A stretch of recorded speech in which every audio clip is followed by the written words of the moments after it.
Okay, let's dive into this. The world of digital health has just completely transformed how we get care these days, right?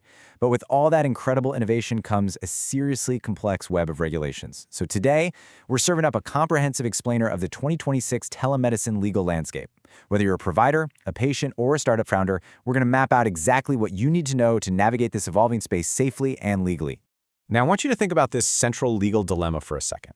Who is actually responsible if a misdiagnosis happens when your doctor is sitting over in California, but you are hanging out in your living room in New York? It's kind of the ultimate border analogy. We've got this system where the limitless, borderless nature of the internet is crashing head-on into these incredibly rigid, geographically bound medical jurisdictions. And honestly, without clear rules, it would just be total chaos. So to get us through this dense regulatory maze, here's our regulatory map for today's explainer. We'll hit up 1. The virtual care landscape, 2. Core pillars of telemedicine, 3. Prescribing, privacy, and protection, 4. A guide for everyone, and finally, 5. The future of telehealth.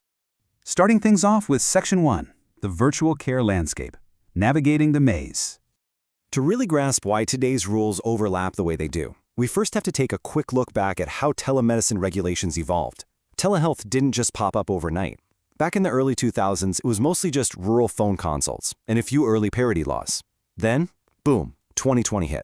The pandemic forced this massive, overnight explosion of emergency flexibilities just to keep healthcare running at all. Now, here in 2026, regulators have sifted through the fallout, and what we're left with is this unique, permanent hybrid landscape. It's a really fascinating blend of that pre-pandemic caution we used to have, mixed with a very necessary post-pandemic flexibility. Now, what's really interesting here is just how many different chefs are in the telemedicine kitchen. It's basically a bureaucratic lasagna. Just look at these simultaneous layers of authority. Up at the top, federal agencies handle broad safety, data privacy, and controlled substances.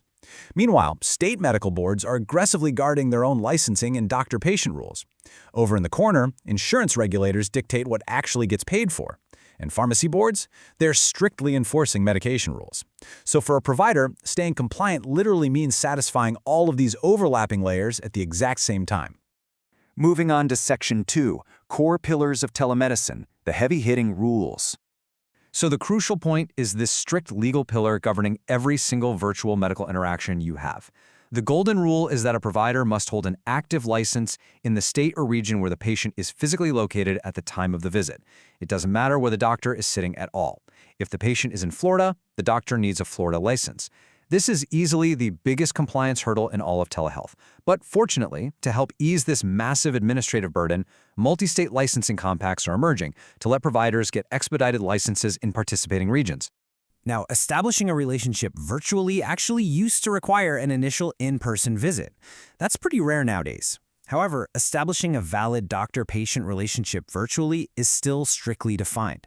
You can't just hop on a quick call and immediately prescribe medication. No way. It means formally verifying patient identity, thoroughly reviewing their medical history, and doing a proper clinical evaluation. Skipping these strict steps absolutely violates telehealth rules and opens up some massive legal liability. Just as critical is informed consent. This is a huge, highly regulated step that you just cannot skip. Before a virtual visit even kicks off, patients have to be explicitly informed about the limitations of remote care, the privacy considerations, and their right to request an in-person alternative. And because these requirements vary widely from region to region, telehealth providers operating across multiple states have to build some really flexible consent processes right into their software. All right, into Section 3. Prescribing, privacy, and protection. Safety in the digital age. And this brilliantly illustrates where we enter the highest risk zones of virtual care. There is a massive regulatory divide in how medication is treated. On one side, prescribing standard medications like antibiotics or blood pressure meds is generally pretty straightforward and permitted remotely. But controlled substances like opioids or certain stimulants are tightly monitored. In a lot of regions, you simply cannot prescribe these without at least one real-time audio-video evaluation, and sometimes special registrations are even required. Bottom line, regulators do not mess around when it comes to controlled substances over the internet. Speaking of not messing around, here's a punchy warning about data privacy. You can't just FaceTime your doctor from a coffee shop or use standard consumer-grade video chat apps for healthcare. Doing that without proper healthcare safeguards, like end-to-end encryption and strict access controls, violates some very serious privacy laws. Providers absolutely must use compliant, purpose-built platforms, or they risk massive financial penalties and total legal nightmares if patient data ever gets compromised. We also really have to talk about malpractice liability, because this is a major blind spot for a lot of clinicians. Do not assume your standard traditional malpractice insurance automatically covers you for cross-border virtual care. If you misdiagnose someone over a video feed in another state, the standard of care expectations are exactly the same as if they were sitting right there in your office. Providers have got to verify explicit telehealth coverage before they start diagnosing across state lines. To show you just how dynamic and hyper-specific these laws are, just look at how a one-size-fits-all approach completely fails when you get into specialized care. Chronic care requires meticulous, ongoing trend documentation. Virtual pediatric care, that demands strict parent or guardian-informed consent and tight family privacy protections. Dermatology often relies on asynchronous care, meaning submitting photos for a doctor to review later, which has entirely different documentation rules.